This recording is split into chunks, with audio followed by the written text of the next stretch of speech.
ഖദീജ, ഞാൻ നിൻ്റെ മൈലാഞ്ചി ചെടിയിൽ നിന്നും കുറച്ച് മൈലാഞ്ചി എടുക്കുന്നുണ്ട് കേട്ടോ. കുൽസൂന് കയ്യിലിട്ട് കൊടുക്കാനാണ്.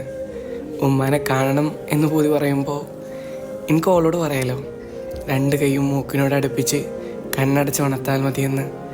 അത് നിൻ്റെ ഉമ്മാൻ്റെ ഓണമാണെന്ന്. ആ പുസ്തകം അവസാനിപ്പിച്ചത് ഈ വരികളിലൂടെയാണ്. നിലക്കാത്ത സ്നേഹത്തിൻ്റെ മാതൃകയാണ്. സ്നേഹിക്കാൻ മാത്രം അറിയുന്ന അബൂക്കയും സ്നേഹിക്കപ്പെടുന്നതറിയാതെ മറ്റൊരാളുടെ ഭാര്യയായി ജീവിച്ച ഖദീജയും സ്വന്തം ഭർത്താവിനെ മനസ്സറിഞ്ഞ് മനസ്സിലാക്കിയ ആയിഷയും എന്തിനും ഏതിനും കൂടെ നിന്ന മജീദ്ക്കയും കഥയുടെ മാറ്റുകൂട്ടുമ്പോൾ ജീവിതമാണ് പരസ്പരം മനസ്സിലാക്കി ജീവിച്ചാൽ മരിച്ചാലും മറക്കാനാകില്ലെന്ന് ഓർമ്മപ്പെടുത്തുന്ന ഒരു ജീവിതം. സത്യമെന്ന് തോന്നിയ ചില വരികൾ.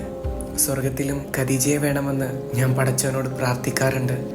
ഇപ്പോൾ ഞാൻ പടച്ചവനോട് സ്തുതിക്കുന്നു, നമ്മളെ ചേർക്കാത്തതിൽ എന്നെ ഖദീജയോടൊപ്പം ചേർ